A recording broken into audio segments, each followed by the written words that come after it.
ईश्वर परम ब्रह्म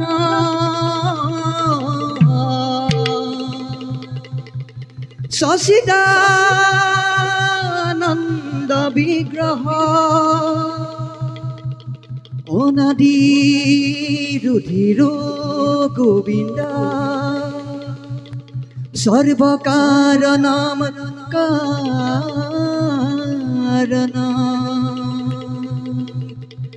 सर्व कारण कारण सर्व कारण कारण सर्व कारण कारण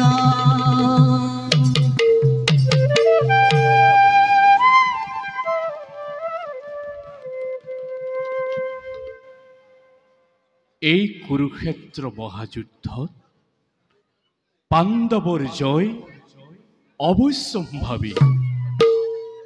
অভিমানী দুৰ্যোধনৰ ইমান অহংকাৰ, মই আৰু নীৰৱে সহ্য কৰিব নোৱাৰো, কাৰণ মই নিজে পঞ্চ পাণ্ডৱৰ দূতস্বৰূপে কুৰু সভাত পাণ্ডৱৰ বাবে মাত্ৰ 5খন গাঁও ভিক্ষা খুজিছিলোঁ। সেই কথাত মান্তি নহৈ অভিমানী অহংকাৰী দুৰ্যোধনে মোক বন্দী কৰিব খুজিছিল। সেইবাবেই কুৰুক্ষেত্ৰ মহাযুদ্ধত অৰ্জুনৰ ৰথৰ সাৰথি হৈ মহাৰথী কৰ্ণক মই কৰাম নিধন। অন্যহাতে দাদা বিকুদৰৰ দ্বাৰাই দুশাসনৰ ৰক্তপাত আৰু অভিমানী দুৰ্যোধনৰ উৰুভংগ কৰাব লাগিব। এই হ'ব কুৰুক্ষেত্ৰ যুদ্ধত আমাৰ প্ৰধান কৰ্তব্য। তিল মাত্ৰ নাৰাখিম নাম কৌৰৱৰ এই ধৰাৰ মধ্যত। দুষ্টক দমন আৰু সন্তক পালন কৰিবৰ নিমিত্তে আমাৰ অৱতাৰ ধৰণী মণ্ডলে। যাওঁ, সৃষ্টিৰ কল্যাণৰ হেতু আমি আমাৰ কৰ্তব্যত হওঁ অগ্ৰসৰ।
অনাদি নিৰঞ্জনৰ ঈশ্বৰ নন্দৰ গৃহে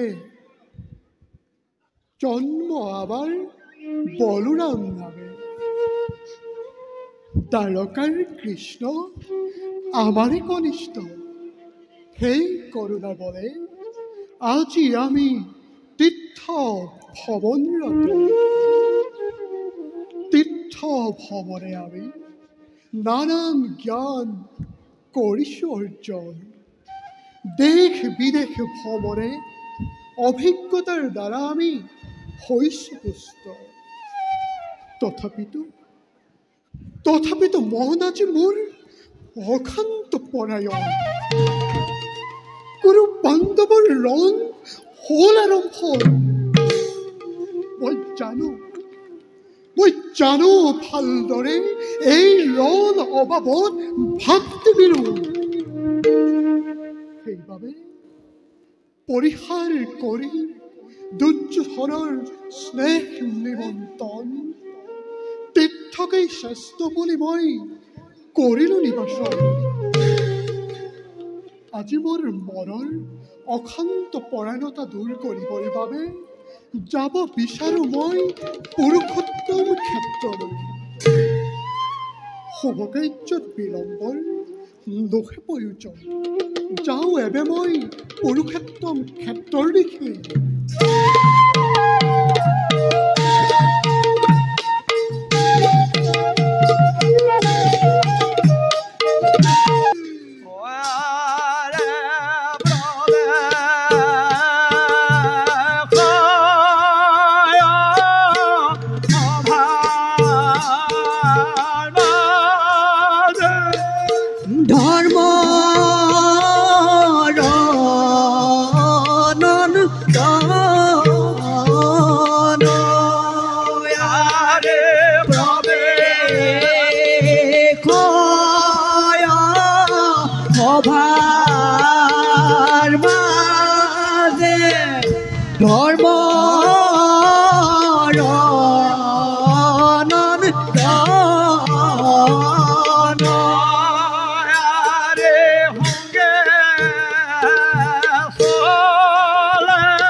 শুনা মোৰ ভাতৃগণ দাদা আজি কিছুদিন ধৰি মোৰ মন একেবাৰে হৈছে ব্যাকুল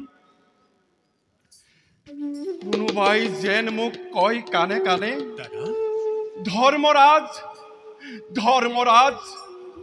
তুমি শত কৌৰৱক বিনাশ কৰি কিয় ভাতৃ হত্যাৰ মহাপাপত লিপ্ত হ'ব খুজিছা সেইকাৰণে ভাতৃগণ মোৰ মন একেবাৰে চঞ্চল হৈ পৰিছে চঞ্চল নহ'ব দাদা ধৰ্মৰাজ পাপী দুশাসনে ৰজস্বল দ্ৰৌপদীক ৰাজসভাৰ মাজত চুলিত ধৰি আনি যি অপমান কৰিলে সেই অপমানৰ প্ৰতিশোধ স্বৰূপে অবিলম্বে মই তাৰ বক্ষ ৰক্তপান কৰিম আৰু শুনা ধৰ্মৰাজ গুৰুকুলাঙ্গৰ অভিমানী দুৰ্যোধনে পুৰুবক পাঞ্চালিক যি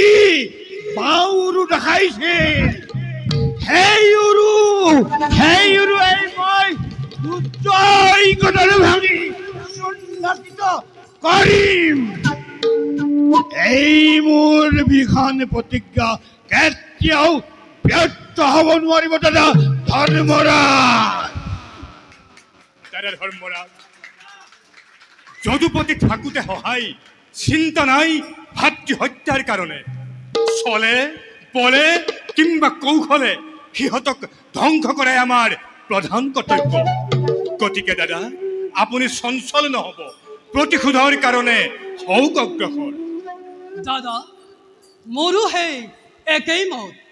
শত কৌৰৱৰ মান পৃথিৱীৰ পৰা লুপ্ত কৰাটোৱে আমাৰ প্ৰধান কৰ্তব্য। হয় দাদা, মই সেই শত কৌৰৱৰ নাম লুপ্ত হোৱাটোৱেই বাঞ্ছা কৰোঁ, মাত্ৰ আপুনি চঞ্চল নহ'ব। বেছ তেন্তে ভাতৃগণ, ব'লা আমি যাওঁ নিজ নিজ স্থানে। ব'লা দাদা। পুনৰ যুদ্ধৰ কাৰণে হওঁ অগ্ৰসৰ। কিন্তু মনত ৰাখিবা ভাতৃগণ, দাদা কেতিয়াও যেন তোমালোকে ধৰ্মৰ পৰা বিচলিত নোহোৱা। আহা যাওঁ আমি যুদ্ধৰ হাজেৰে। ব'লা দাদা।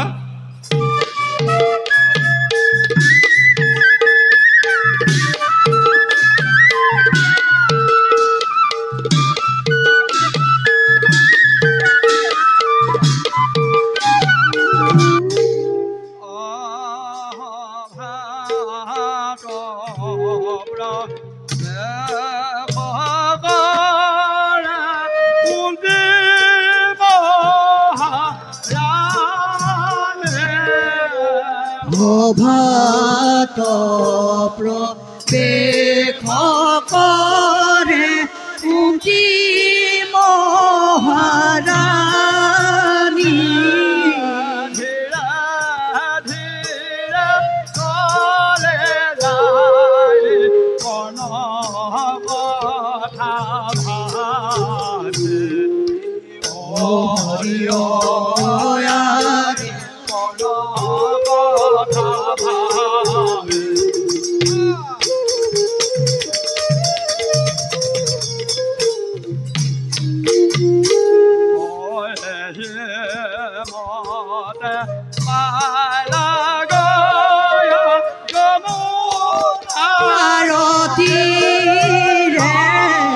কতো ক্ষণে পাইলা গয়া যমুনাৰ তীৰে।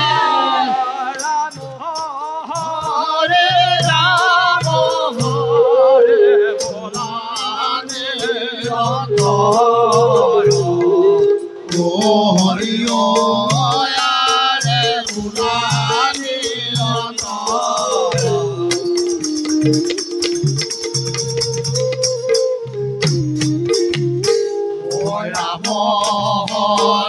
ৰাম হৰি বুলানে অন্তৰ ও হৰি ও আৰে বুলানে অন্তৰ।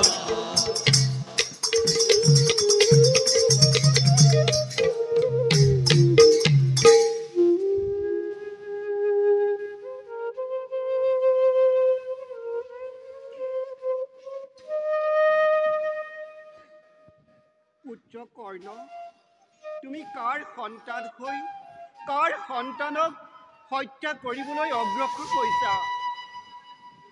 তুমি যে মোৰেই প্ৰথম গৰ্ভজাত সন্তান। হে দয়াময়, তুমি এইবিলাক কি লীলা দেখুৱাইছা? কৰ্ণ, তেজোদীপ্ত সূৰ্যৰ ঔৰসত তুমি মোৰ প্ৰথম সন্তান। ৰাধাই পাই মাত্ৰ তোমাক কৰিলে পালন, সেই কথা কোনেও নাজানে। আৰু যদি এই সময়ত এই কথা প্ৰচাৰ হয় কৌৰৱ শিবিৰত, তেন্তে নিশ্চয় মোক হাঁহিব কৌৰৱে। আৰু যদি এই কথা মই শুনাও কৰ্ণক, তেন্তে নিশ্চয় সহায় হ'ব পঞ্চ পাণ্ডৱৰ। এই সময়ত কৰ্ণ স্নানৰ হেতু যমুনা তীৰলৈ কৰিছে প্ৰৱেশ। যাওঁ, এই সময়তে মই কৰ্ণৰ কাষলৈ গৈ তাৰ জন্ম বৃত্তান্ত শুনাই পাৰোঁ যদি উভতাই আনো পাণ্ডৱ পক্ষলৈ।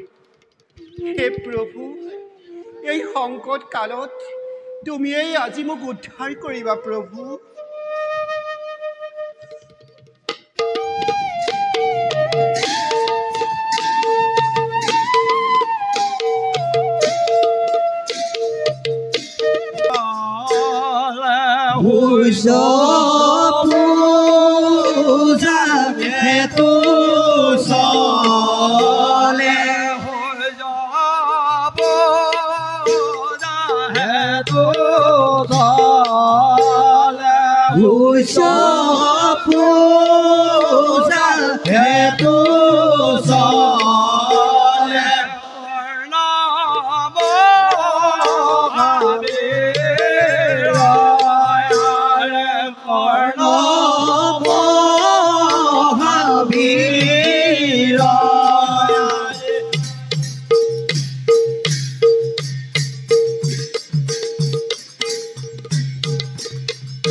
কুসুম শঙ্কশং কশ্য পেয়ং মহাদুতিম ধন্তারিম সর্ব পাপগ্ন প্রণতো অস্মি দেবাকরম প্রণতো অস্মি দিবাকরম প্রণতো অস্মি দিবাকরম। হে দীনমণি, দীনশীল কর্ণর দেবতা, লো আমার সহস্র প্রণাম। তেজ দিয়া, শক্তি দিয়া, বল বীর্য দিয়া প্রভু অনন্ত অসীম। প্রভু, জন্মর কাহিনী মোর কোনেও না জানে, সেই হেতু হে দেবতা বিশ্বর প্রদীপ।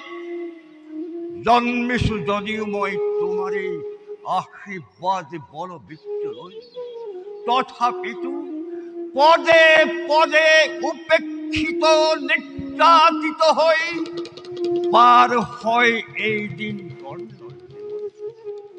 প্রভু, তিরস্কারে পুরস্কার মোর, তাতকৈ বেশি একো নকল কামন। পিতৃ তুমি দিব্যজ্যোতি উজ্জ্বল বর্তত, উদ্ভাসিত হয় বিশ্ব তোমার জ্যোতিরে। আৰু এই পুত্ৰ ভজন সংসাৰৰ অভিশপ্ত হৈ জন্মিছো ধৰাৰ মধ্যত সেয়ে লোৱা মোৰ ভক্তিৰ পুষ্পাঞ্জলি।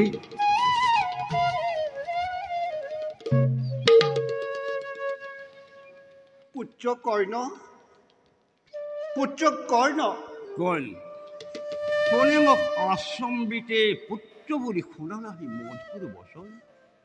যেয়ে কি নোহোৱা তুমি জানিবৰ নাই প্ৰয়োজন।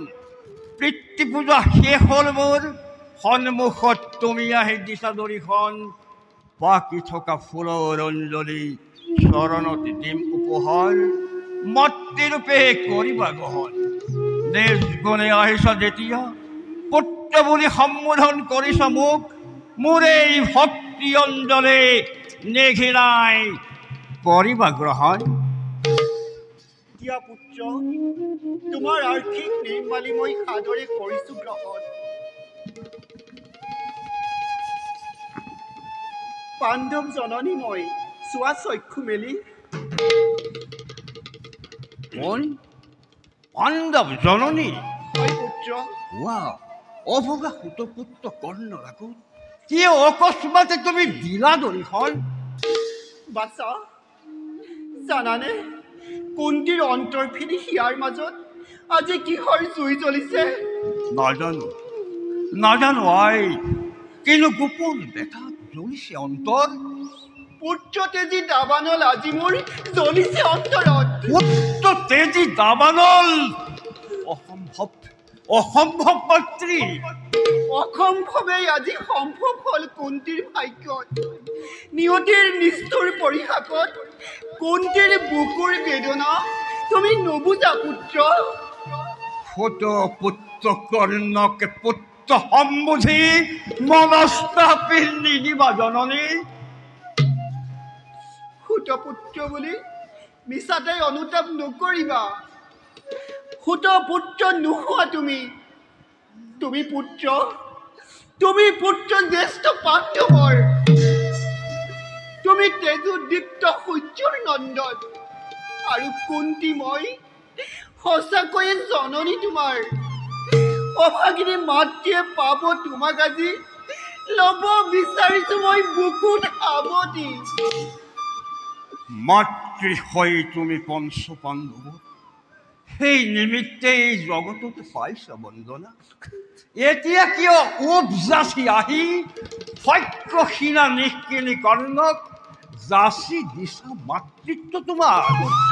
মইতো পিছলৈ নাই সেই অধিকাৰ, তেনে আশা কি দিয়া নাই মই অন্তৰত ঠাই। এতিয়াও যোৱা তুমি দেৱী, লৈ মোৰ ভক্তি অৰ্ঘ পূজাৰ অঞ্জলি।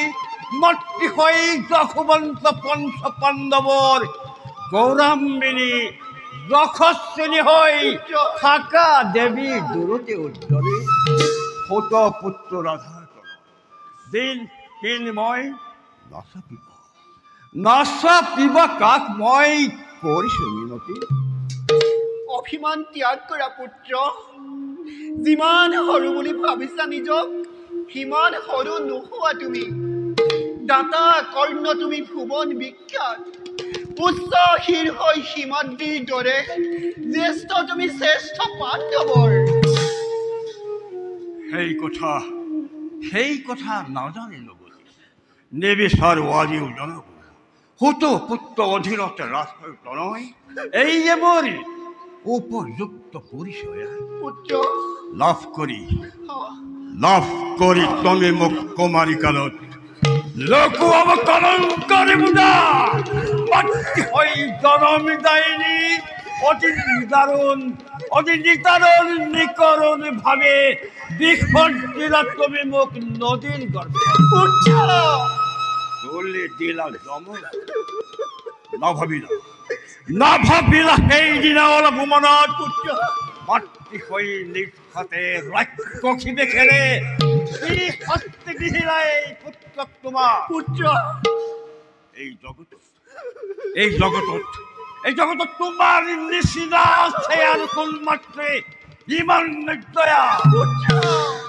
তুমি ৰাক্ষসী, তুমি পিশাচী, তুমি হৃদয়হীনা।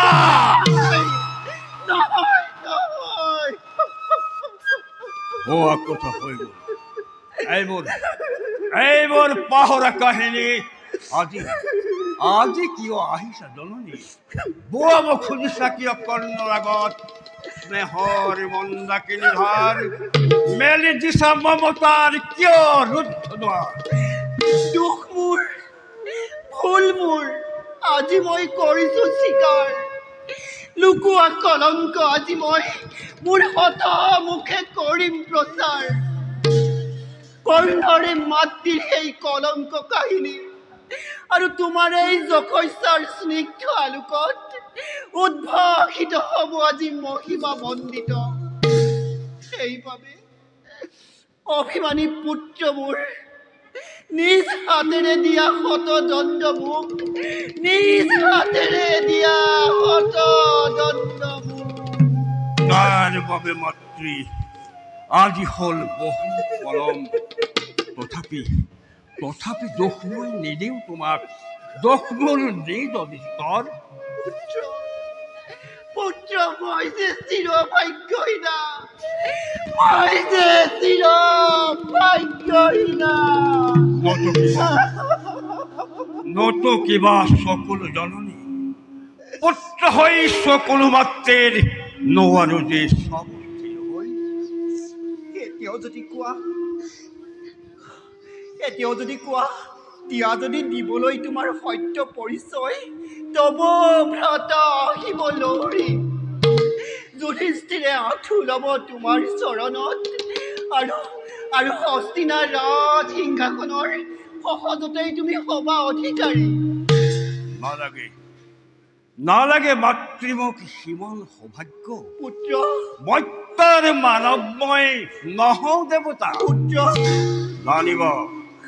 নানিবা আগত মোৰ সৰগৰ নন্দনৰ ছবি পুত্ৰ পাণ্ডৱৰ জ্যেষ্ঠ হবলৈ কদাপিতো কৰা নাই হাবিয়া পুত্ৰ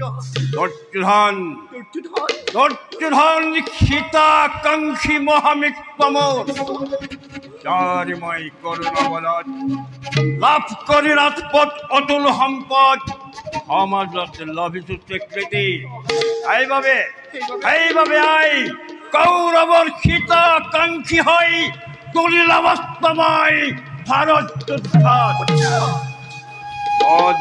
পদে দলিত হলেও নিবিচাৰো দ্ৰব্যৰ বল ভাগ্যৰ হয় আছে মোৰ বৃত বাহুবল আছে মোৰ পুৰুষত্ব কায়াউত্ত হৈ তাৰ সহায়তাই অধিকাৰ কৰিলাম জগতত মই মোৰ নিজ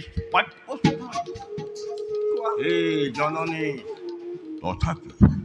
তথাপি কওঁ মই তোমাক ৰবা তুমি চিৰকাল মাতৃ হৈ পঞ্চ সন্তান কোৱা পুত্ৰ কি ভৰসা আছে এই তাপিত মাতৃৰ কোৱাচোন বাৰু তোমাৰ হাতত পাণ্ডৱৰ হবনে নিস্তাৰ অৰ্জুনে একমাত্ৰ প্ৰতিদ্বন্দ্বী মোৰ পুত্ৰ কৰিছো মই শ্ৰীখন প্ৰতিজ্ঞা অৰ্জুন বধৰ বাকী চাৰি পাণ্ডৱৰ অনিষ্ট নহয় এই কৰ্ণৰ শুনি এই প্ৰতিশ্ৰুতি মই লভিছো সন্তোষ কিন্তু কোৱাচোন পুত্ৰ তোমাৰ হাতত অৰ্জুনো নৰবনে জীয়াই এই কথা নাজানে জগতে অৰ্জুন থাকিলেই এই কৰ্ণ নাথাকিব কিংবা থাকে যদি মহাৰথী কৰ্ণ অৰ্জুনৰ নিস্তাৰি নহব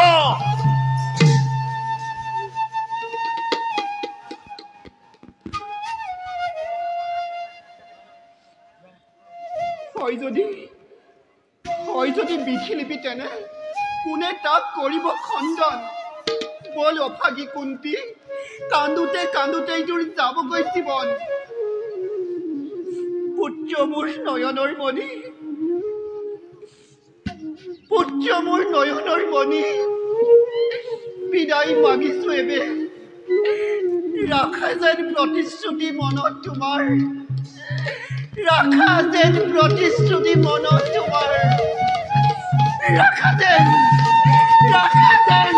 প্ৰতিশ্ৰুতি প্ৰদান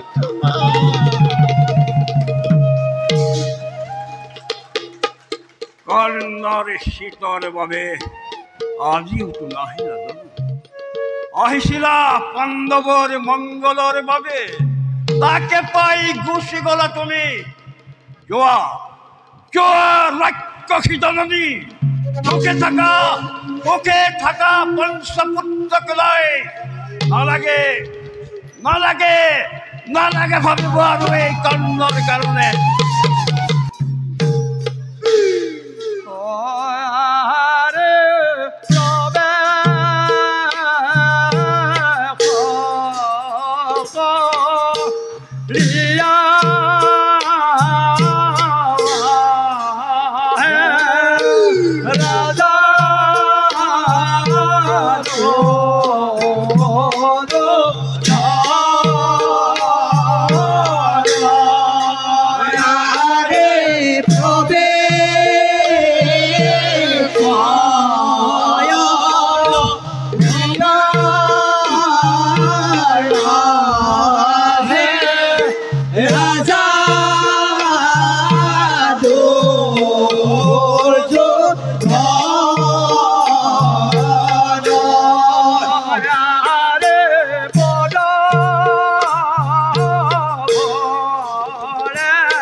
দিনে দিনে পৰাজয়ৰ পিনে জয় আৰু আমাৰ সম্ভৱ নহ'ব নেকি?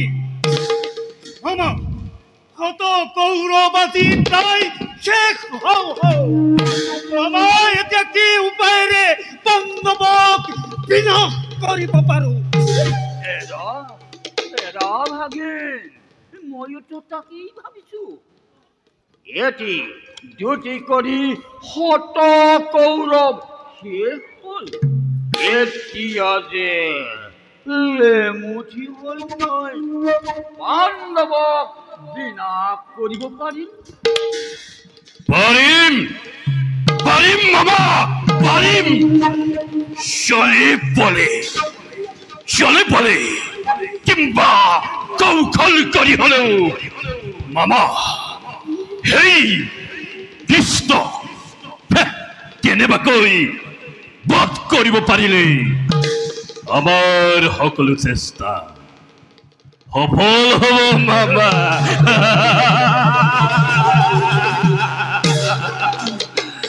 কৃষ্ণ অলপ নহয় লাগে তেওঁ চীনাটোৱেই টান ভাবে চীনাটোৱেই টান নাই প্ৰয়োজন মামা যুদ্ধ ক্ষেত্ৰত তাৰ দেখা যাব পৰাক্ৰম কিমান ভাবিবাৰ সময় নাই মহাৰাজ অতি শীঘ্ৰে যুদ্ধযাত্ৰা কৰক কাৰ্যম গুৰুপতি চিন্তা কৰিলে আৰু কি হ'ব যুদ্ধ যাত্ৰা আৰম্ভ কৰক যুদ্ধতেই সকলো হ'ব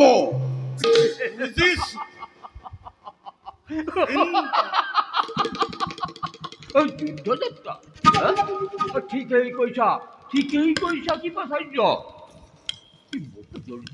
মামা এনেদৰে চিন্তা কৰি থাকিলে কি হ'ব অদৃষ্টত যি লিখাও আছে অৱশ্যেই হ'ব লাগে গতিকে চিন্তাৰ নাই প্ৰয়োজন বুজিলো চিন্তাৰ আৰু নাই প্ৰয়োজন কৌৰৱৰ মহা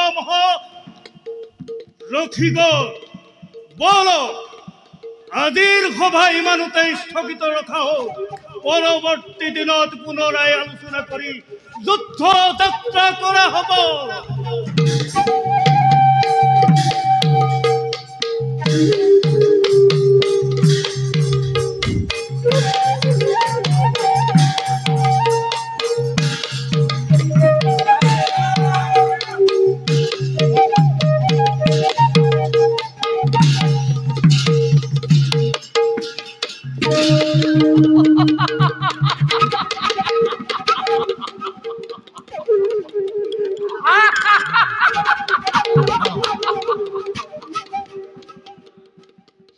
ইমান চেষ্টা কি অথলে যাব ইমান পাপকে পৃথিৱীয়ে সহ্য কৰিব মোৰ আজন্ম সাধনাৰ সফলতা সৌদিৰত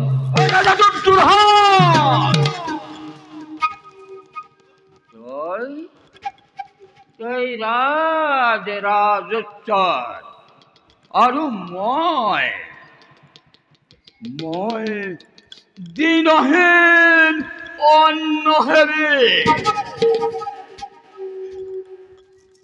তুমি শত জীৱিত ভাতৰ জ্যেষ্ঠ আৰু মই শত প্ৰেতাত্মাৰ কনিষ্ঠ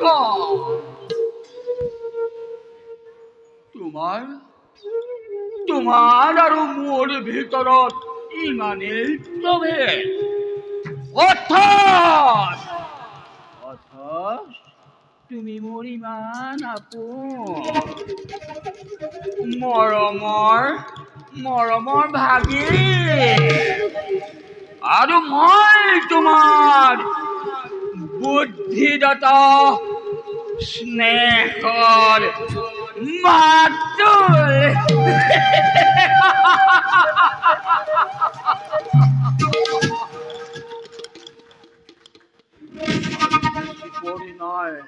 আৰু বেছি পৰি নাই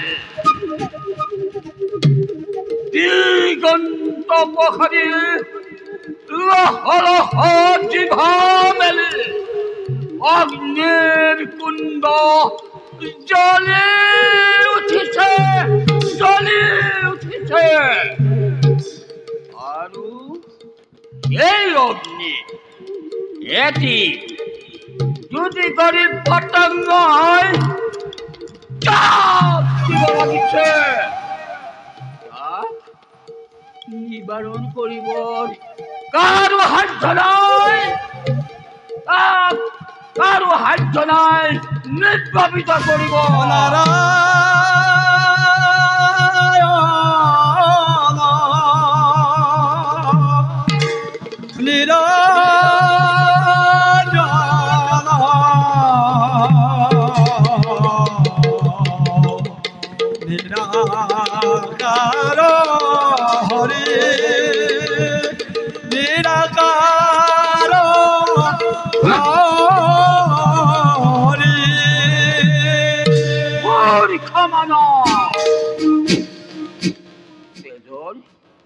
তেজৰে ঢৌ উঠিছে আৰু তই গীতৰ ৰাগিনী তুলিছ মৃত্যুৱে মুখ মেলি খেদি আহিছে আৰু তই সংগীতৰ সুধা ঢালিছ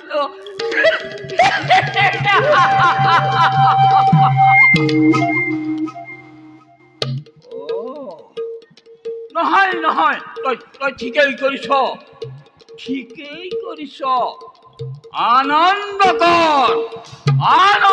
কৰ হস্তিনাপুৰী জয় দুৰ্যোধন জয় আৰু কুৰুকুল জয় জয় উৎসৱ কৰ মহোৎসৱ কৰ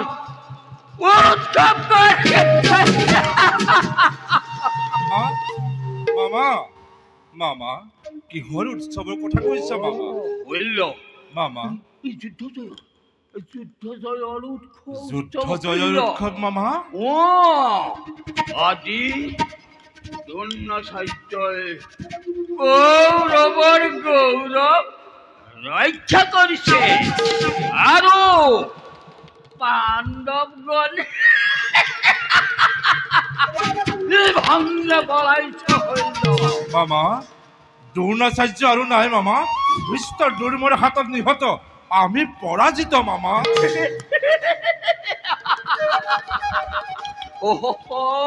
তুমি সুন্দৰ মিছা কথা কব জানা মিছা নহয় মামা ই সত্য কথা সত্য মামা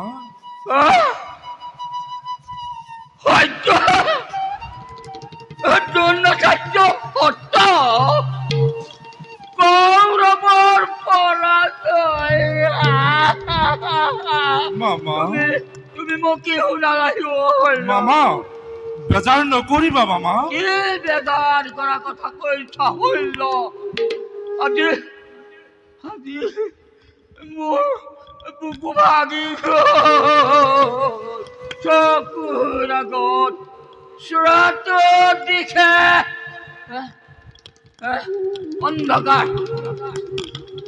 অন্ধকাৰ দেখিছো মামা মোক কি শুনালাহি ধৈৰ্য ধৰা মামা তুমি অধৈৰ্য হেৰালে দুৰ্যোধনক কোনে সান্তনা দিব মামা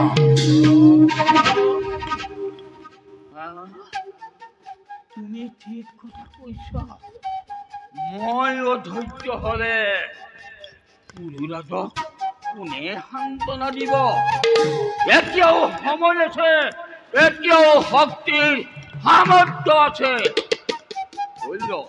মামা মই বুজিব পাৰিছো ইয়াৰ ভিতৰত কথা আছে হইল কথা আছে মামা বাৰু যাও মামা হইল মামা তোমাক মই এটা কথা কম বুলি ভাবিছো কোৱা মামা তুমি এইবাৰ কৌৰৱৰ সেনাপতি হ'ব লাগে তুমিতো পাণ্ডৱক মৰমৰ চক্ষুৰে চোৱা ভীষ্ম অৰ্জুনৰ গুৰু দ্ৰোণাচাৰ্য নোহোৱা তুমি হইল তুমি পাৰিবা পাৰিম মামা এদিনৰ ভিতৰতে পাণ্ডৱক বিনাশ কৰি কৌৰবৰ জয় ধ্বজা উড়াব পাৰিম মামা। কিন্তু মামা আৰু কোনো কিন্তু নাই শল্য, আৰু কোনো কিন্তু নাই। তুমি সেনাপতি হ'বই লাগিব। কাৰো বিশ্বাস নাই শল্য, কাৰো বিশ্বাস নাই। তুমি দুৰ্যোধনৰ মান ৰক্ষা কৰিব লাগিব। কোৱা পাৰিবানে? মামা অতদিনে মই যুদ্ধৰ গতি নিৰীক্ষণ কৰি আহিছিলো, আৰু নকৰিম মামা। এইবাৰ কৌৰৱৰ প্ৰধান সেনাপতি হৈ পাণ্ডৱক কৰি দিম মামা। মামা তুমি পাৰিবা, তুমি পাৰিবা, তুমি পাৰিবা। মামা কৰ্ণক যদি আৰু মহাৰাজে সেনাপতি পাতে তেতিয়া? কৰ্ণ কৰ্ণও আকৌ বীৰ। এইবাবে তুমি কোনো চিন্তা নকৰিবা শল্য, মামা তুমি সেনাপতি হ'বই লাগিব। আমি এতিয়া ইয়াৰ পৰা যাওঁ ব'লা। ভাল মামা।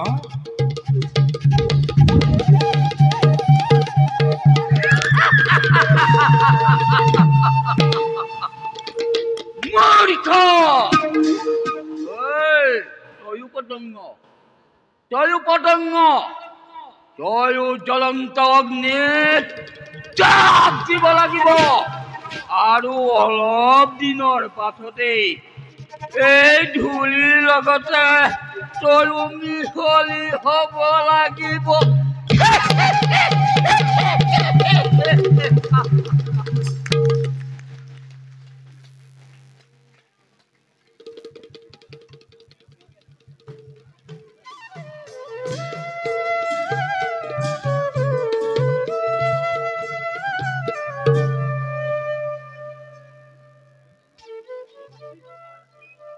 সঁচাকৈ ভাল। সাংসাৰীৰ ভোগ বিলাসৰ প্ৰাধান্য বনত নাই। ৰাজত্বৰ বিষম চিন্তাই মস্তিষ্ক উত্তপ্ত নকৰে। বনত সদায় শান্তি, আৰু সেইবাবে শান্তিকামী ঋষিমুনিসকলে নগৰত আশ্ৰম নাপাতি এই বনতে পাতে সখা। তেন্তে আত্মীয় স্বজনক বিনাশ কৰি লাভ কি যদুপতি? একো লাভ নাই। তেন্তে কুৰুক্ষেত্ৰ ৰণৰ ইমানতে সামৰণি পৰক। কুৰুক্ষেত্ৰ যুদ্ধৰ সামৰণি কুৰু পাণ্ডৱে পেলাব নোৱাৰে সখা। কিয়? বোধ কৰোঁ ধৰ্মৰ বাবে। ইয়াত ধৰ্মৰ কথা কি আছে যদুপতি? ই এটা হত্যা, বংশনাশ, এটা বিৰাট ধ্বংস। এটা বিৰাট ধ্বংসৰে প্ৰয়োজন হৈছে সখা, ধৰ্মৰ মৰ্যাদা ৰক্ষা কৰিবলৈ। পিতামহক হত্যা কৰা, দুৰ্বল নিৰীহ প্ৰাণীক হত্যা কৰা কি ধৰ্ম যদুপতি? প্ৰকাশ্য ৰাজসভাত সঠিক ব্যৱস্থা কৰা, বালকক সাপ্তৰতে নিশংসভাৱে হত্যা কৰা কি ধৰ্ম ফাল্গুনী? হে মাধৱ, উত্তেজিত নকৰিবা। উত্তেজিত নহয় অৰ্জুন, চিৰ লক্ষ্যপ্ৰাপ্ত মোৰ শত্ৰু বিনাশন। ক্ষান্ত হোৱা দাদা। ৰাঙলী কৰিছো হাত পিতামহ ভীষ্মৰ তেজেৰে, ৰাঙলী কৰিছো হাত শিক্ষাদাতা দীক্ষাদাতা গুৰুৰ তেজেৰে। আৰু কিয় দাদা? মোক ভাবিবলৈ দিয়া অৰ্জুন, মোক ভাবিবলৈ দিয়া। ভাবি চোৱা দাদা, 100টা ভাতৃৰ মাতো আছে, 2টি বাকী। সেই ভাতৃৰ শোণিতত ৰাজসিংহাসন, আত্মীয়ৰ শ্মশানত সাম্ৰাজ্য স্থাপন কৰি কিয় ডুবো নৰকত? কিয় হেৰুৱাওঁ ইহকাল পৰকাল বংশ শেষ কৰি? সখাই কোৱা কথাও অৱশ্যে বৰ মিছা নহয়। আপোন ভাই ককাইতকৈ ৰাজ্য ৰাজপাট ডাঙৰ নহয়, কেতিয়াও নহয়। কিন্তু সেই আপোন ভাই ককাই অচিনাকি সুতপুত্ৰ কন্দক অযাচিতে অংগদেশ দান কৰিব পাৰিলে, কিন্তু পাণ্ডৱৰ নামত হ'লে 5খন গাঁও নাহিল। অভিমান নকৰিবা কৃষ্ণ। অনুমান কৰা নাই দাদা বেকুদৰ, কিন্তু এতিয়াও প্ৰতিজ্ঞা বাকী, সত্যৰ প্ৰতিজ্ঞা, গদাধাৰী বিকুদৰৰ প্ৰতিজ্ঞা, গান্ধীবধাৰী অৰ্জুনৰ প্ৰতিজ্ঞা এতিয়াও বাকী। কুৰু সভাত উৰু দেখুওৱা দুৰ্যোধন আজিও অক্ষত দিন, পাঞ্চালী আজিও মুক্ত কেশী, দুঃশাসন আৰু দাম্ভিক কৰ্ণ কিন্তু আজিও জীৱী। সখা সখা অৰ্জুন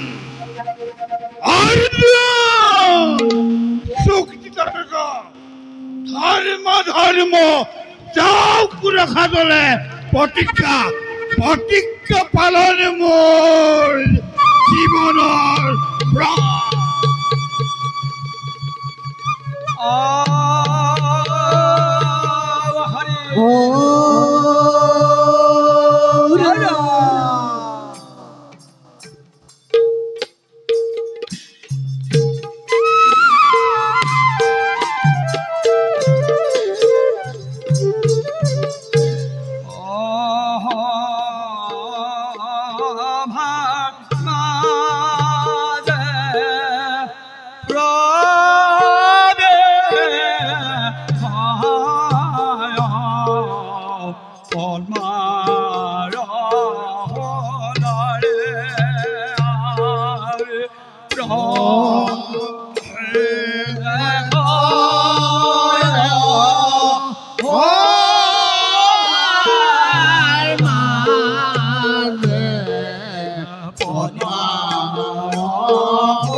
পদ্মা পদ্মা পদ্মা জীৱনটো ৰহস্য মোৰ শুনিবি অভাৱে। কি কৈছে প্ৰিয়তম?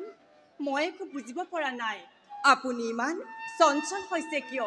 চঞ্চল নহয় প্ৰিয়তম, স্থিৰ স্থিৰ মই অচল অতল জানা কোন মই?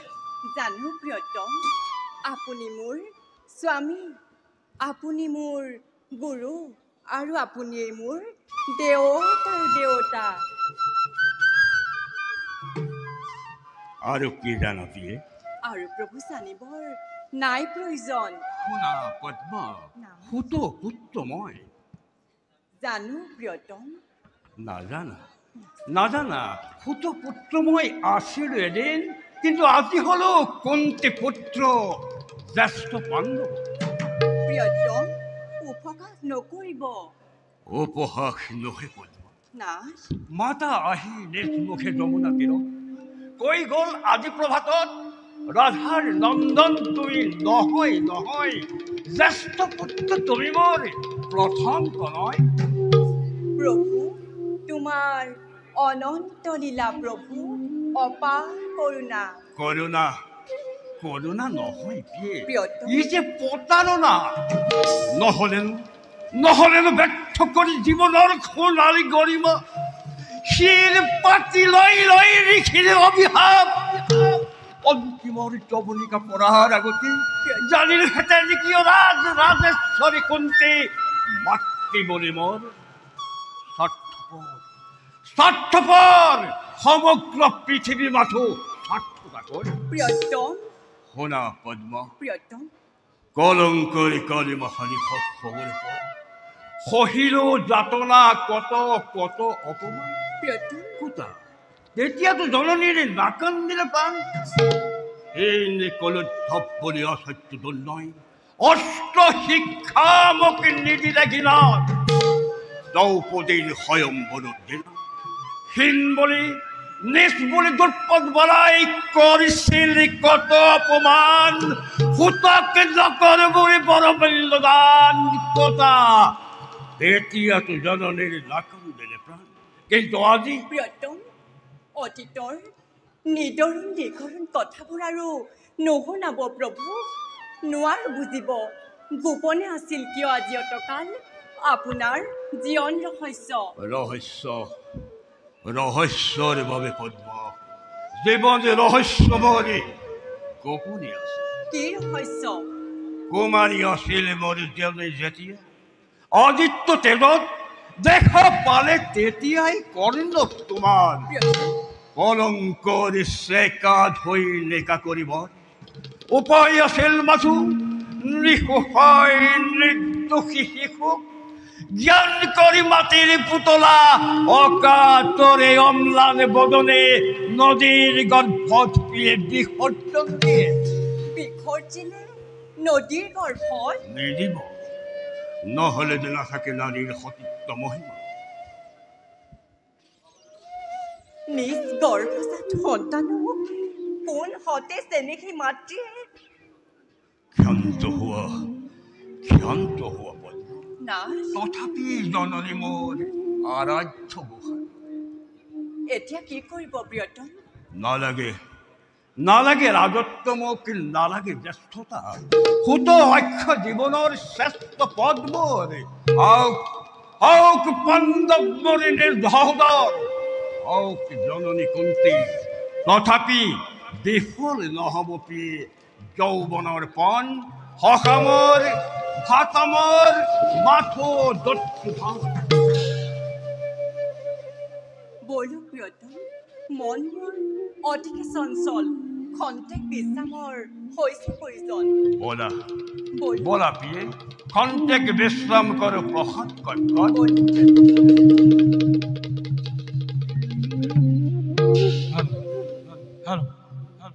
হেল্ল'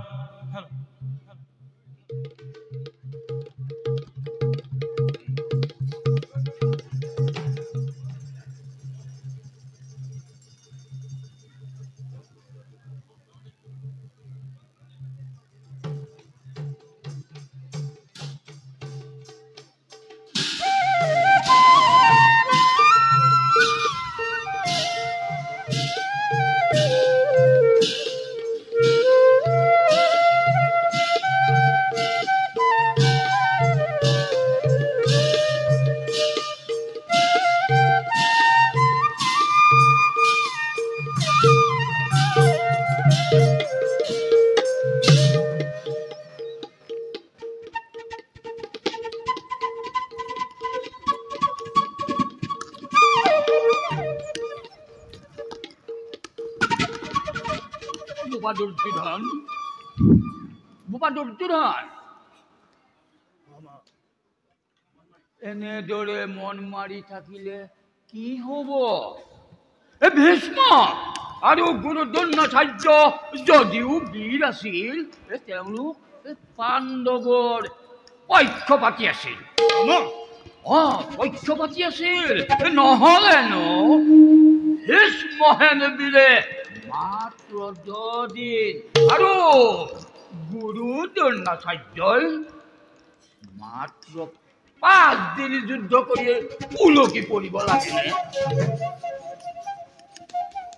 গ'ল ভালেই হ'ল ভাগিন, ভালেই হ'ল। এই সত্যবীৰ্যক এতিয়াওতো কোনো সেনা ক্ষীণ হোৱা নাই। অন্য এজনক সেনাপতি পাতি যুদ্ধ চলোৱা বহি নাথাকিবা দুৰ্যোধন, বহি নাথাকিবা। বহিবৰ সময় ক'ত মামা? ভাবিছো, মাত্ৰ ভাবিছো, কি শক্তিত বলিয়ান আজি পাণ্ডৱ বাহিনী, কি শক্তিত বলিয়ান হৈ বীৰ ধনঞ্জয়ে নাখিব পাৰিছে মোৰ বিপুল বাহিনী। ইয়াত শক্তিৰ কথা নাই দাদা, ষড়যন্ত্ৰকাৰী সেই কোটি কলীয়া কৃষ্ণই এখন দিক অৰ্জুনৰ ৰথৰ আগত বহুৱাই দাদা পিতামহ ভীষ্মক বধ কৰালে আৰু অসত্য মাহাতা বুলি অক্ষত্ৰ সংবাদ প্ৰচাৰ কৰি গুৰুদেৱক মৃত্যুৰ মুখত পেলালে দাদা, গুৰুদেৱক মৃত্যুৰ মুখত পেলালে দাদা। মামা ঠিক কথা কৈছা মামা। ভীষ্ম আৰু গুৰু দ্ৰোণাচাৰ্যক বধ কৰিব পৰা শক্তি সেই পাণ্ডৱৰ গাত নাই। নিশ্চয় নাই মামা। ই মাত্ৰ চক্ৰান্ত।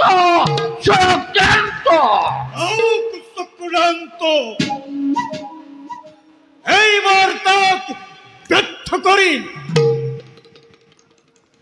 অৰুণ মহাৰথীক সেনাপতি পাতি পৰীক্ষা কৰিম মামা।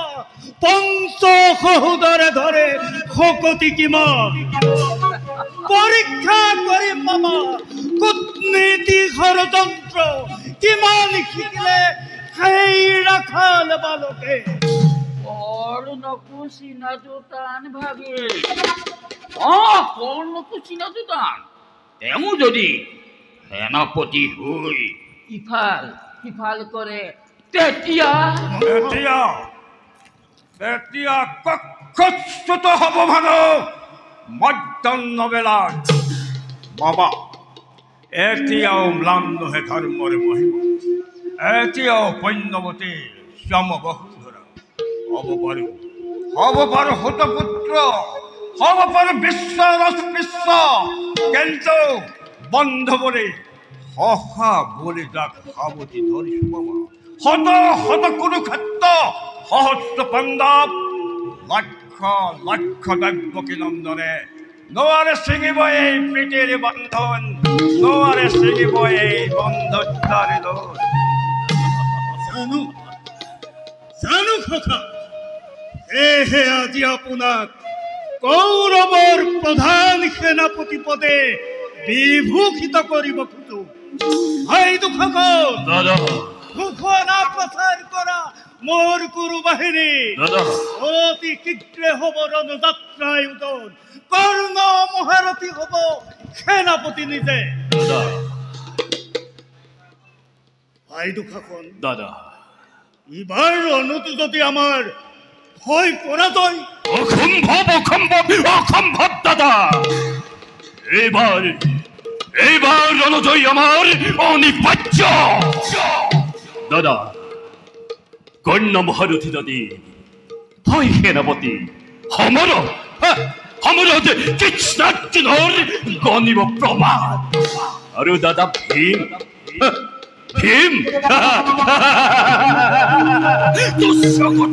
তুচ্ছ কথা প্ৰকাশী বিক্ৰম মোৰ ইবাৰ যুদ্ধ দাদা। পৰিচয় দিম তাক দুখাখন গুণ,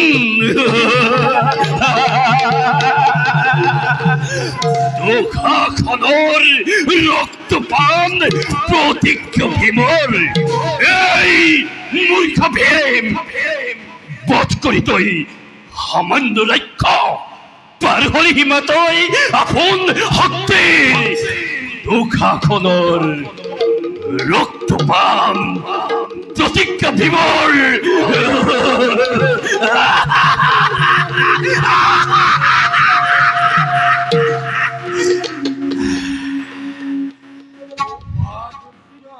মামা মই এটা কথা ভাবিছো কওক মামা সেই পুতকলীয়া কৃষ্ণটোৰ কথা আই কৃষ্ণটোক যদি কেনেবা কৈ সিফলীয়া কৰিব পৰা যায় পাণ্ডৱৰ সেই বুদ্ধি গুৰুকাটো উদং হ'ব ভাগে মামা অন্যায় যুদ্ধ এবাৰ কৰিলো আৰু নকৰো অন্যায় যুদ্ধ কৰি শিশু অভিমন্যু বধ কৰিলো এই হত্যাই শত্ৰুপক্ষৰ শক্তি ক্ষয় কৰিব নোৱাৰিলে শত্ৰুপক্ষক শক্তি দুগুণে বৃদ্ধি কৰিলে মাথোন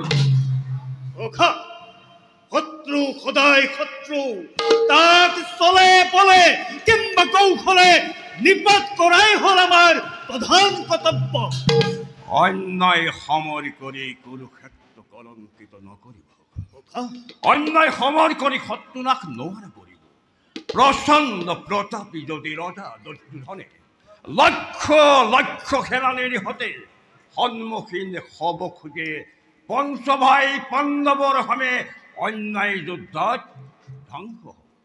ধ্বংস হ'ব কুৰুকুল এটি পলকত শক্তি সদায় শক্তিক চলে বলে কিংবা কৌশলে হলেও নিধন কৰাটো আমাৰ প্ৰধান কৰ্তব্য এই কথা উচিত বুলি মই বিবেচনা নকৰোঁ কাৰণ অন্যায় সমৰ কৰি শত্ৰু নাশ কৰিব নোৱাৰা কদাপি সত্য কথা সখা শৈশৱৰে পৰা উচ্ছেদ সাধিম বুলি পঞ্চ পাণ্ডৱৰ কত চেষ্টা কৰি চালো নিৰ্মাণিলো তত গৃহ প্ৰয়োগিলো হলাহলবি আৰু কত মৃত্যু পৰি কৰিলো ৰচনা আদৰতে উৰি গল ষড়যন্ত্ৰ সত্য কথা অন্যায়ৰ নহয় প্ৰয়োজন এতিয়াও বৰ্তমান কৰ্ণ আৰু দুঃসাহস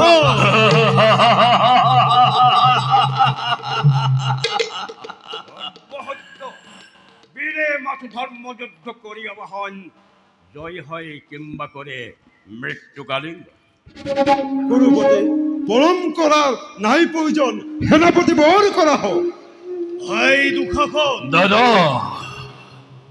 দাদা মহাৰথী কৰ্ণক সেনাপতি মাল্যৰ্পণ কৰা জীবৈক্য দাদা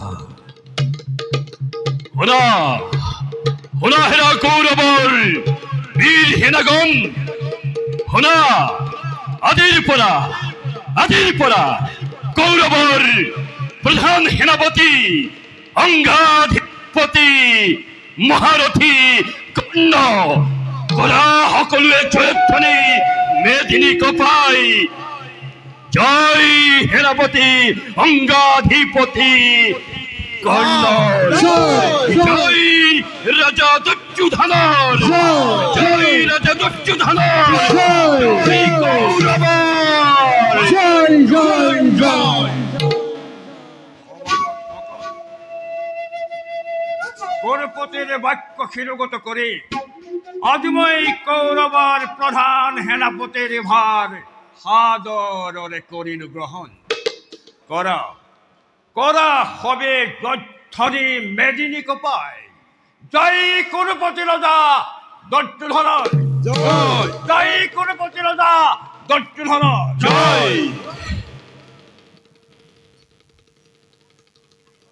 বলক সকলোটি মৰিম কিংবা তৰিম এই মহামন্ত্ৰ কৰি উচ্চাৰণ সকলোটি সময়ৰ ক্ষেত্ৰত পৰক জপিয়াই বলক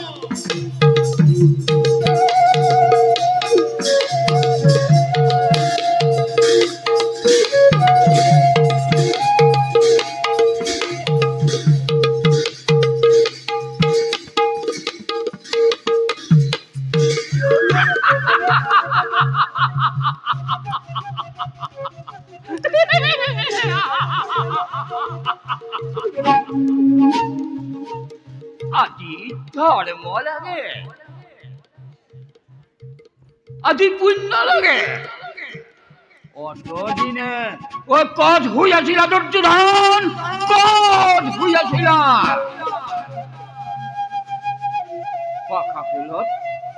পাখা খেলত তোমাৰ ধৰ্মলৈ মনত নপৰিল। ৰজস্বল দ্ৰৌপদী চুলি ধৰি টানি আনি ৰাজসভাৰ মাজত বিভস্ত কৰিছিলা। সেই সময়ত তোমাৰ ধৰ্মলৈ মনত নপৰিল। মোৰ নিজ পিতা আৰু এজন এজনকৈ ৯৯জন জ্যেষ্ঠ ভাতৃ এমুঠি অন্নৰ কাৰণে এটা লৌহময় কাৰাগাৰত বন্দী কৰি তিল তিলকৈ মৃত্যুৰ মুখলৈ ঠেলি পঠালে। সেই সময়ত ধৰ্মলৈ মনত নপৰিল। আজি ধৰ্ম লাগে, আজি পুণ্য লাগে।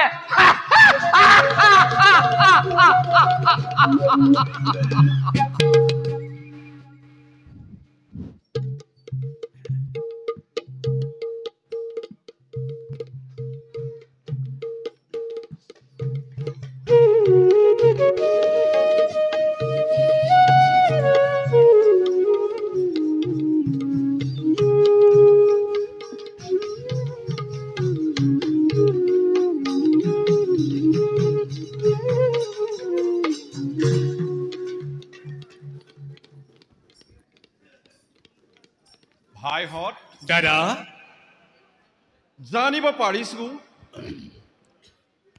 কুৰুৰাজ দুৰ্যোধনে মহাৰথী কৰ্ণক সেনাপতি পদত বৰণ কৰি যুদ্ধলৈ হৈছে অগ্ৰসৰ। গতিকে ভাইহঁত, দাদা, পলম নকৰি আমাৰো এটা উপায় কৰা হওক। দাদা, ভয় নাই দাদা, কৌৰৱৰ বাবে থাকোতে জনপতি সহায় আমাৰ ধ্বংস হব কৰ্ণবীৰ এটি পলকত। দাদা ধৰ্মৰাজ, কোনো চিন্তা নকৰিব। যুদ্ধৰ বাবে বধ কৰি সেই কৌৰৱক উৰুৱাম পাণ্ডৱৰ বিজয় নিশান। দাদা ধৰ্মৰাজ, আজিৰ যুদ্ধত কাক সেনাপতি পতা হয় তাৰে এতিয়া আলোচনা কৰা হওক। দাদা ধৰ্মৰাজ, দাদা বিকুদৰেই আজিৰ যুদ্ধৰ সেনাপতি হওক। সকলোৱে সমস্বৰে জয়ধ্বনি কৰি দাদাক সেনাপতি বৰণ কৰিব লাগে। অতি উত্তম অৰ্জুন, তুমি এতিয়াই বিকুদৰক সেনাপতিৰ মাল্য অৰ্পণ কৰা। ভাল দাদা।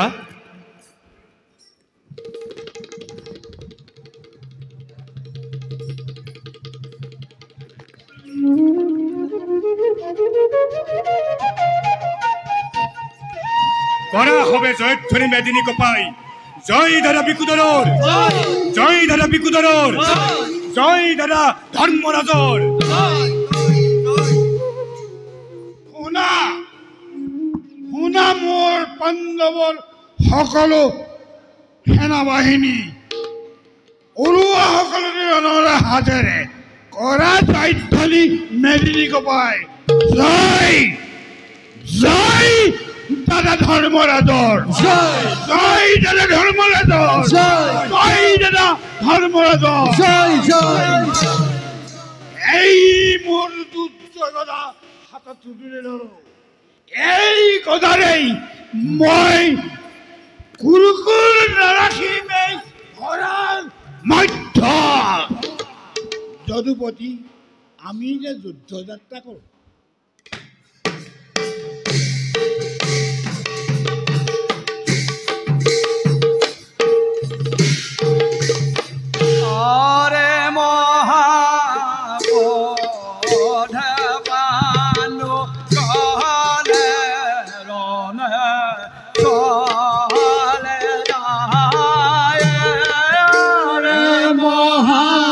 ক্ৰোধে পালো কনে ৰনে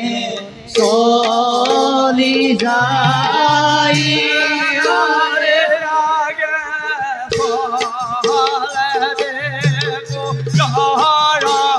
গদা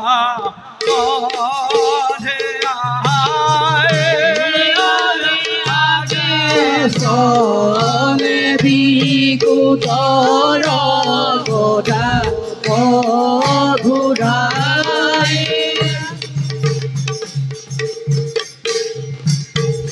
হৰে ৰাম হৰে ৰাম হৰে ৰাম হৰে ৰাম হৰি ৰাম হৰি বুলা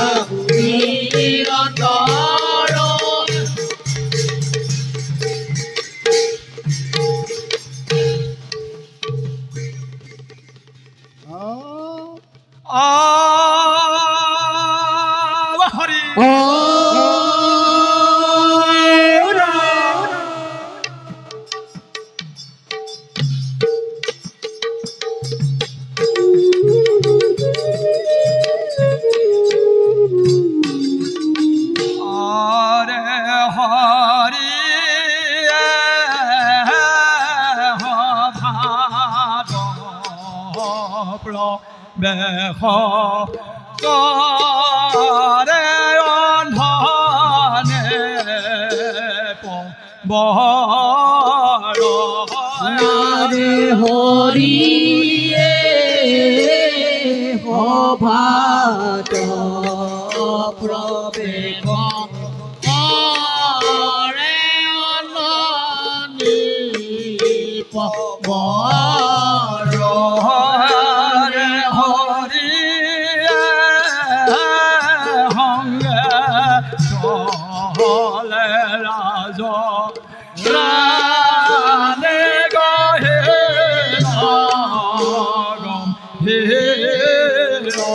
হৰে হৰিয়ে সভাত প্ৰবেশ কৰে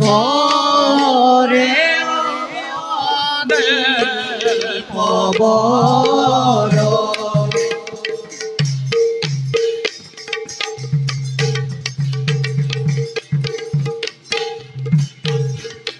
হরে হরি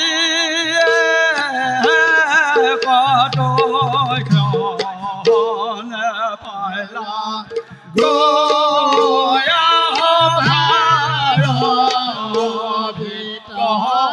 হরে হরি কত পাইলা গয়া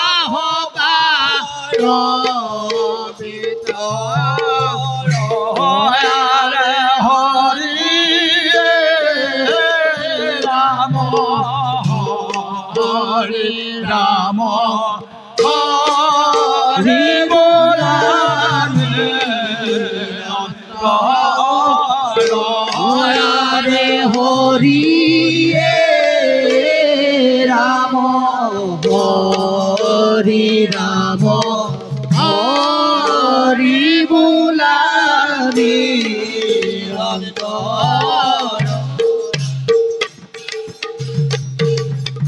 হরে হরি রাম হরে রাম হরি বোলানে হরে হরি রাম হরি রাম হরি বোলানে অন্তর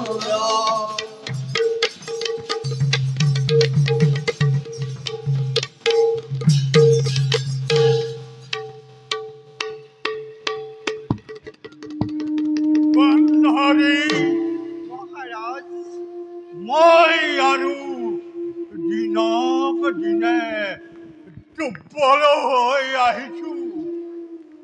পুত্ৰ দুৰ্যোধনকনো মই আৰু কিমান বুজাম? সেই মোৰ কথা অকণো নুশুনে গান্ধাৰী। মহাৰাজ,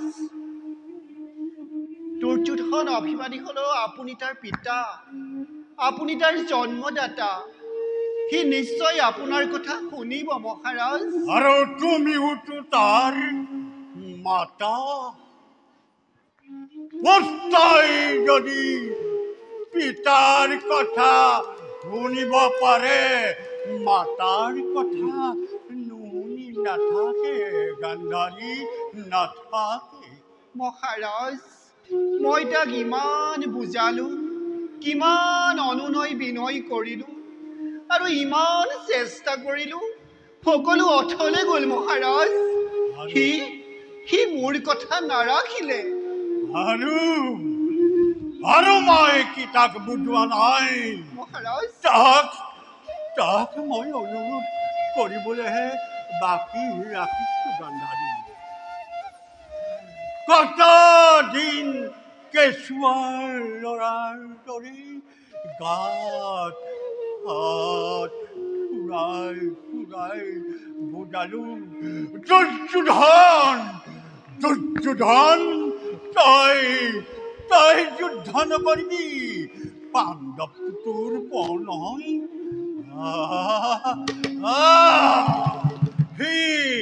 সি মোৰ কথা অকণো নাৰাখিলে গান্ধাৰী, অকণো নাৰাখিলে।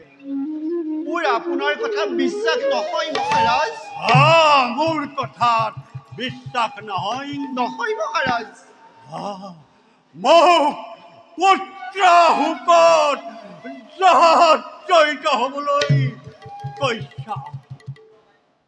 পুত্ৰ বাধ্য তুমিও দেখিছো এই ধৃতৰাষ্ট্ৰক ৰাণীমান্ধ বুলি, বৃদ্ধ বুলি, অপদাৰ্থ বুলি বিশ্বাস নকৰিবলৈ শিকিছা গান্ধাৰী।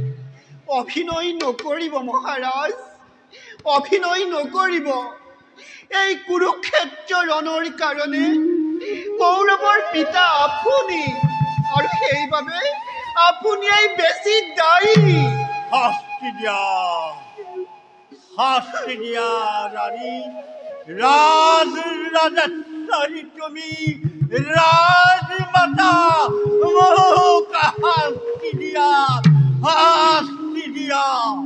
98টা পুত্ৰৰ অকাল মৃত্যু যাৰ বুকু নকপিল, 98খন দপদপকৈ চলি উঠা চিতাৰ অগ্নিয়ে যাৰ অন্তৰ গলাব নোৱাৰিলে, সেই কাচিতীয়া পুৰুষৰ কঠোৰ পাকাৰ হৃদয়ক এক অবলা নাৰীয়ে কি শাস্তি দিব মহাৰাজ, কি শাস্তি দিব?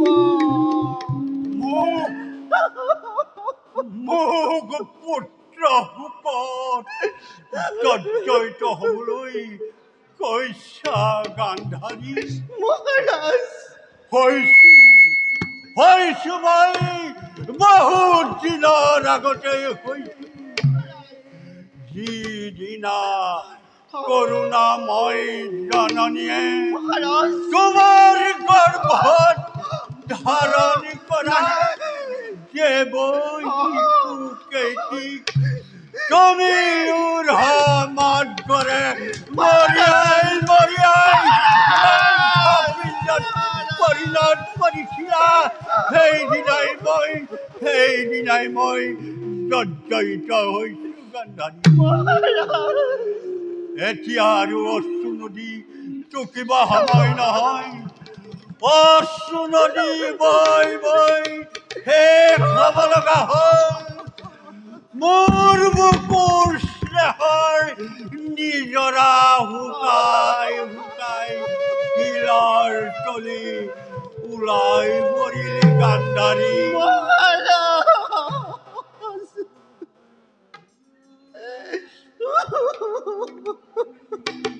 গান্ধাৰী মহাৰাজ মতি ভস্ত দুৰ্বলময় অস্থিৰ মগজু মহাৰাজ কিবা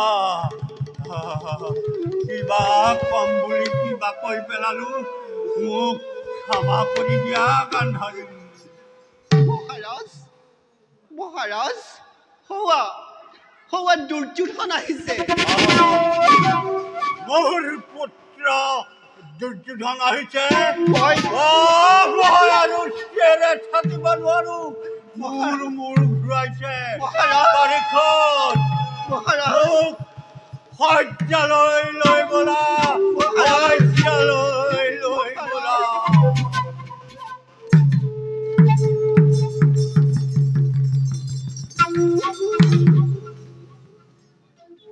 আই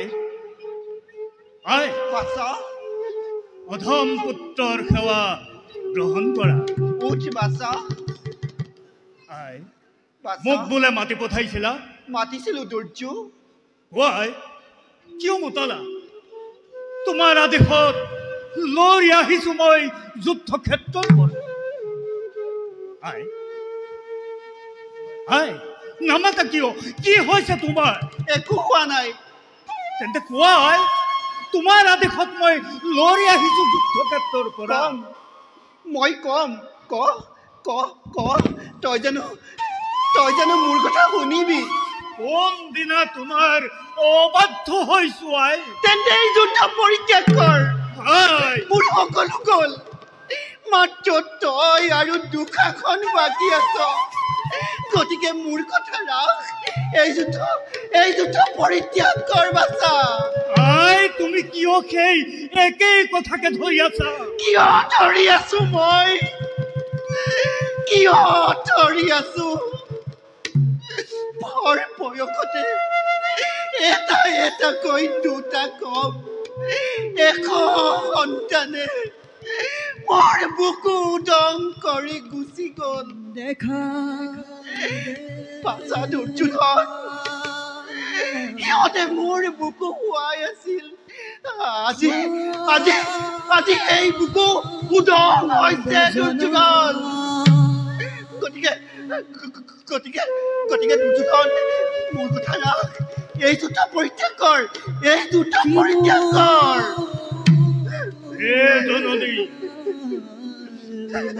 পৰিহাৰ কৰিলে খবৰ মৃত্যুপুৰীৰ পৰা আহিবনে কোৱা মোৰ মৃত ফাটা ঘূৰি পৰিহাৰ কৰিলে খবৰ পাৰিম নে মচিব কপালৰ ভাগ্য ৰেখা বিধাতাই লিখা নোৱাৰে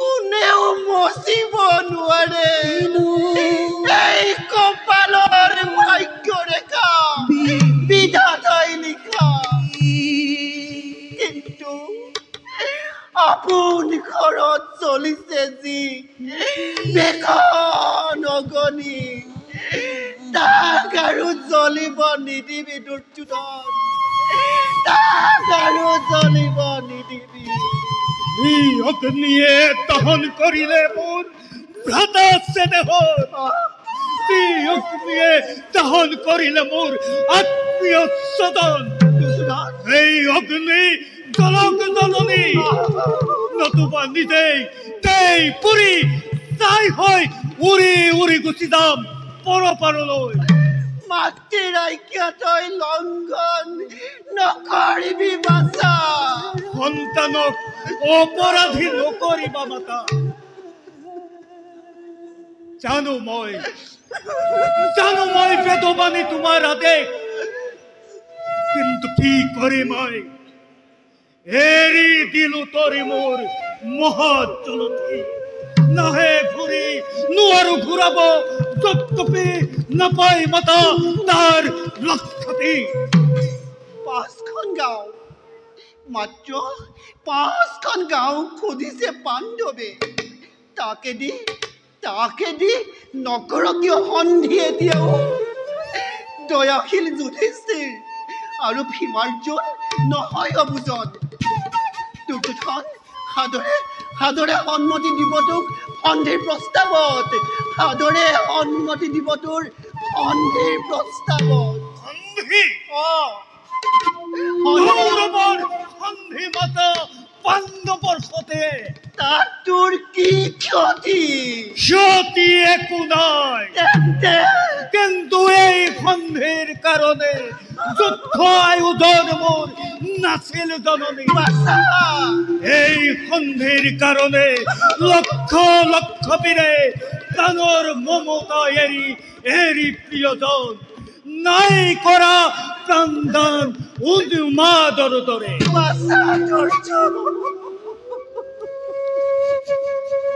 শুনা মাতা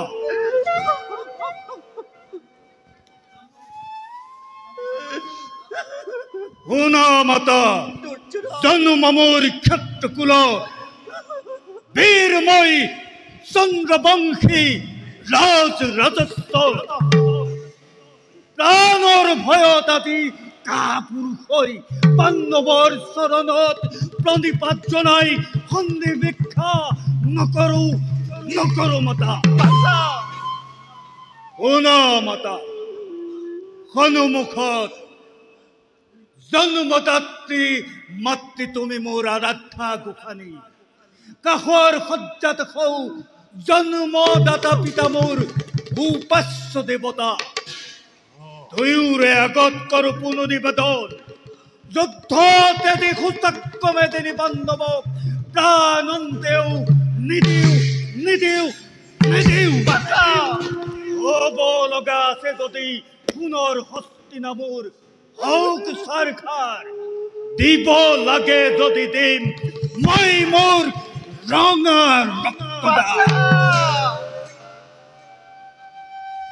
তথাপিতো যুদ্ধ মই নেৰিম কদাপি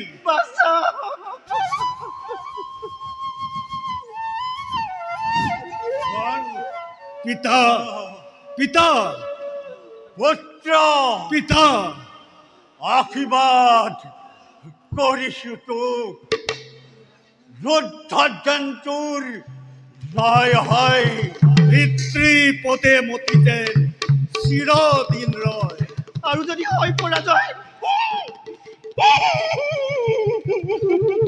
তোমাৰ সন্তান মই নাই মৃত্যু ভয়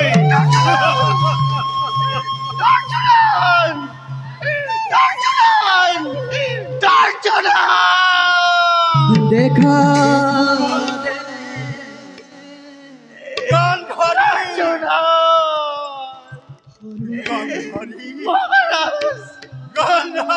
মহাৰাজ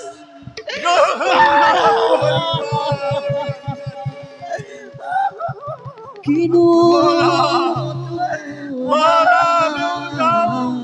লীলা ঈশ্বৰৰ